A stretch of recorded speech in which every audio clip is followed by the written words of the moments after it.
Hello, j'espère que vous allez bien. Je vous ai mis un peu haut là, non? Voilà, c'est mieux. J'espère que vous allez bien. On est le mercredi 13 mars.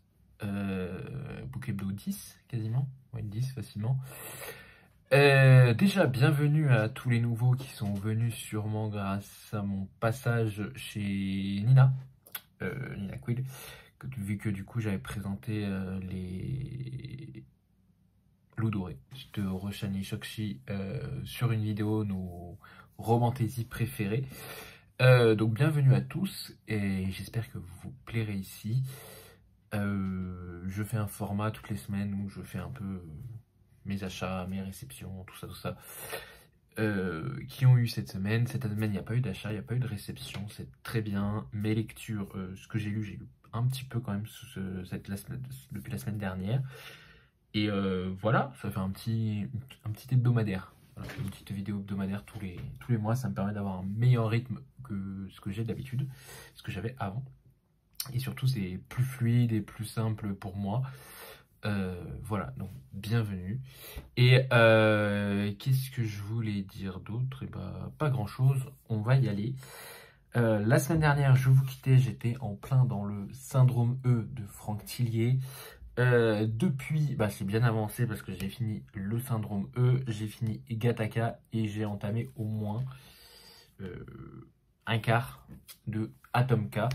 Je l'ai fait en audio, donc c'est en lecture commune avec Lully. On s'était prévu la trilogie de la science, je crois qu'ils appellent ça dans sa bibliographie, avec la rencontre entre son personnage de Franck Charcot et de Lucie Hennebel. Dans le syndrome E, on va suivre... en gros, ils vont être appelés sur une affaire où une cassette vidéo a rendu un gars aveugle. Et ils vont enquêter sur le comment du pourquoi. Sur Gataka, on va être sur une histoire où en gros, ils vont retrouver une jeune scientifique dans la cage d'une guenon assassinée. Et en gros, ils comprennent pas pourquoi la guenon l'a tuée. Ils vont un peu enquêter. En fin de compte, la guenon n'est pas responsable du tout de ce qui s'est passé. Donc du coup, ils vont essayer de chercher un peu pourquoi. Et dans Atomka, un journaliste qui avait récupéré qui avait mené une enquête sur des personnes qui avaient été cryogénisées. C'est ça, cryogénisées. Et qu'il y en a qui sont morts et d'autres en vie, a commencé un peu à creuser un peu trop loin dans l'affaire. Et du coup, bah, il a été retrouvé quick. Voilà. Donc, bien aimé Syndrome E, préféré Gataka. Avec lui, on a des avis un peu divers. Elle a bien aimé Syndrome E, elle a bien aimé Gataka, mais elle a une préférence pour Syndrome E par rapport au monde du cinéma. Sur le Gataka, on va être vraiment plus sur tout ce qui est ADN, nucléotides, etc. Et moi, j'ai préféré celui-là. Et dans celui-là, on est plus sur tout ce qui est la cryogénie, etc. Donc, ça peut être aussi très intéressant. Mais du coup, ça fait qu'on a déjà lu tout ça. Hein. Donc, ça va assez vite. En audio, ça passe super bien. Ils les ont refait. Je sais, suite à la dernière, à la sortie de la série sur TF1 de Syndrome E. Donc, du coup, ils les ont refait en audio. Et franchement, le nouveau narrateur est top. Je valide à ce niveau-là. Ce week-end, ensuite, on a lu en lecture commune aussi avec lui City Hunter tome 8. Pour ceux qui ne connaissent pas sous ce titre-là, vous connaissez peut-être Nicky Larson. C'est l'adaptation française en gros. Beaucoup aimé. Là, on va avoir 3 histoires dans ce manga. 2 histoires assez classiques en soi de Nicky Larson, pour ceux qui ne connaissent pas. Du coup, c'est un gars qui est un peu le garde du corps des femmes, de certaines femmes qui l'appellent. Il a un tableau où en gros on fait mention de XYZ, ça veut dire qu'on l'appelle au secours. Et c'est un homme à femme, Nicky Larson / Ryo Saiba, et donc du coup il est un peu garde du corps de ces femmes, et il va être amené voilà, à tuer parfois ses adversaires, mais il a un peu une sorte de permis de tuer. Donc j'aime beaucoup, c'est plein d'humour. C'est très de l'humour beauf par contre, hein, il faut accepter ça. Par contre, le dessin de Tsukasa Ojo est juste sublime, quoi. Voilà, et je trouve que cette édition perfecte est vraiment l'idéal pour le dessin parce que bah, elle lui rend tellement honneur, quoi. Des grandes planches comme ça fait vraiment plaisir. Voilà, et ensuite, je ne l'ai pas terminé encore, hein, c'est ma lecture actuelle. Je suis dans La Servante écarlate, The Handmaid's Tales, aux éditions Pavillon Poche de Margaret Atwood. C'est une relecture, je l'avais lu pendant le premier confinement. J'en suis à un peu plus de la moitié. Ça se passe très bien. J'aime beaucoup la plume de Margaret Atwood. J'avais lancé une lecture commune sur Instagram. Pour le moment, il n'y a qu'une personne qui l'a fini. Donc on avance tous ensemble. Mais on a tout le mois de mars pour le lire. Donc c'est plutôt cool. Et moi, j'aime beaucoup. Par contre, j'aimerais quand même le finir assez vite parce que j'ai pas envie de trop le faire traîner. J'ai un rythme de lecture assez chaotique ces derniers temps. Au niveau papier, parce qu'au niveau audio, j'arrive à bien enchaîner, mais au niveau papier, j'ai un rythme assez chaotique, donc j'espère, je pensais le finir le week-end dernier, en fin de compte, on est mercredi, et je ne l'ai toujours pas terminé. Voilà. Donc, à voir ce que ça donnera par la suite, mais j'aime beaucoup. Pour ceux qui connaissent pas, peut-être que vous connaissez par la série, faut savoir que le bouquin est juste, la série a été adaptée en saison 1, juste le premier bouquin, après c'est du un peu... comment on peut dire bah en fait ils ont fait un peu comme ils voulaient, donc je ne sais pas la suite, mais en tout cas en gros il y a eu un push religieux qui a renversé le gouvernement actuel aux États-Unis, et donc du coup c'est la République de Galahad qui s'est mis en place, et cette République de Galahad s'est mis en place alors pourquoi il y a eu le push? Parce qu'on s'est rendu compte qu'il y avait de moins en moins de naissances, que du coup beaucoup de femmes qui accouchaient d'enfants avaient des enfants un peu difformes, on n'a pas d'explication de pourquoi.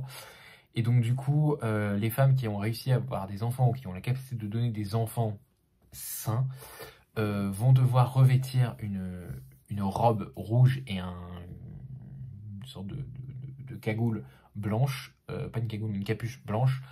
On va les appeler les servantes écarlates, et en fait elles vont aller de famille en famille pour donner des enfants à ces familles riches du pouvoir. Et nous, en fait, on en oublie leur prénom, etc. parce qu'elles vont s'appeler par le nom de famille de la famille, c'est le cas de le dire. Donc là, nous, on va suivre deux Fred, donc c'est le personnage principal, oui, le personnage principal. Un personnage qui, du coup, c'est drôle parce qu'il a vraiment connu les deux mondes. En fait, il a connu le monde où les femmes étaient libres, les femmes pouvaient lire, les femmes avaient un travail, etc. Et le nouveau monde où les femmes sont rangées par classe, et certaines ne sont que des utérus sur des pattes. Et donc du coup, bah, elle en fait partie, elle appartient à la famille de Fred. Il faut qu'elle leur donne un enfant, sinon si elle n'arrive pas à leur donner un enfant, ils vont finir par l'envoyer dans un camp, un peu des camps, voilà, de femmes qui n'ont pas réussi à faire leur boulot.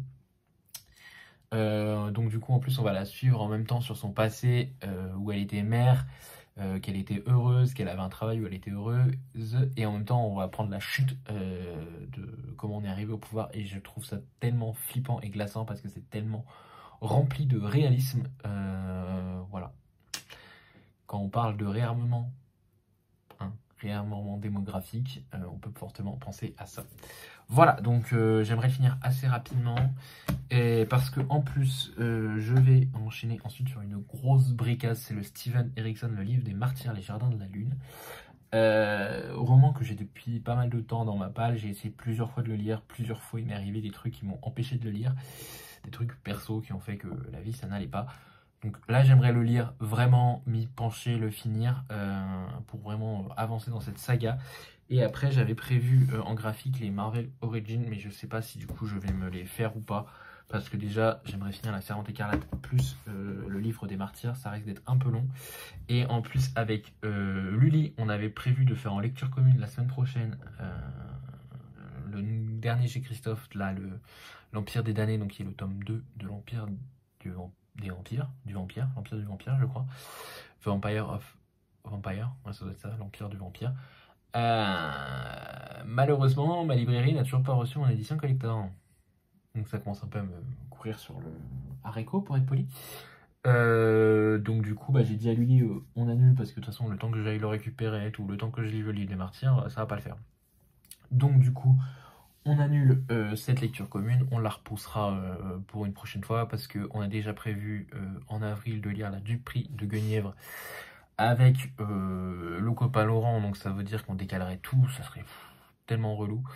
Et voilà, sachant qu'on a déjà décalé plein de fois cette du prix de Guenièvre tous les deux, et en fin de compte, tant mieux, parce que vu qu'on l'a décalé, Laurent peut se joindre à nous. D'ailleurs, j'ai mis en accès libre, là je sais pas comment on dit, en public, ma palle d'avril sur Livre Addict, si jamais vous voulez aller la voir et que vous voulez proposer des lectures communes, ça se fait sur Instagram.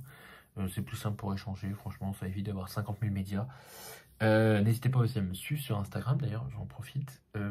Voilà, ce week-end, je vais aller refaire ma couleur, refaire ma coiffure, ça sera plutôt pas mal parce que là, je n'en peux plus de cette épaisseur de cheveux.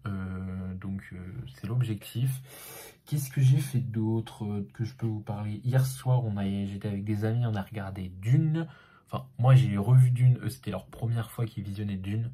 Le partie 1, parce qu'en gros, on voulait aller voir pour essayer d'aller voir le 2 le week-end prochain. Bon, ils n'ont pas été emballés par le 1, donc je sais pas si on ira voir le 2 au cinéma. Après, on n'était pas très concentrés non plus, on faisait surtout parler et discuter de tout et de rien, donc c'était pas dingue. Et voilà, qu'est-ce que j'ai d'autre à dire sur tout ça là? Ben, je pense que j'ai tout dit, hein. Ça va être un bouquet d'eau assez court parce qu'en soi, j'ai pas fait grand chose à part de la lecture. Oui, du coup, je vous mettrai aussi en barre d'infos la vidéo de Nina sur laquelle je suis arrivé parce que peut-être que du coup, vous l'avez pas vu, j'avais montré sur Instagram mais j'en ai pas parlé sur YouTube parce que je savais pas quand elle allait sortir et Nina nous a un peu annoncé la vidéo elle sort demain. Voilà, bisous. Donc du coup, j'étais en mode ah, j'aurais su, j'en aurais parlé au bouquet bleu dernier, mais du coup, je vous en parle là. Voilà. Qu'est-ce que j'ai d'autre à vous dire? Ben non, hein, on a fait le tour. On a fait le tour. Pas acheté de graphique, j'ai pas de grand chose à vous dire.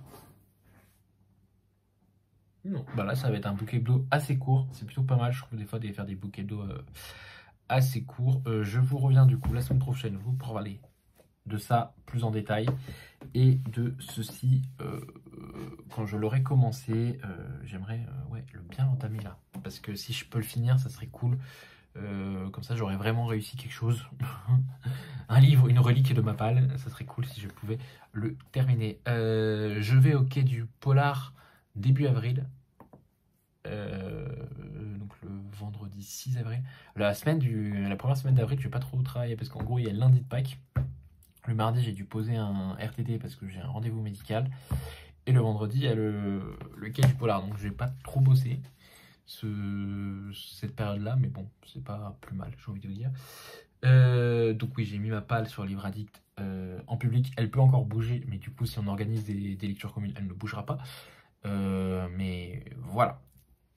Et bien écoutez, je vous souhaite à tous une très bonne semaine. On se retrouve la semaine prochaine, peut-être pour une vidéo un peu plus longue. Prenez soin de vous. Bye tout le monde.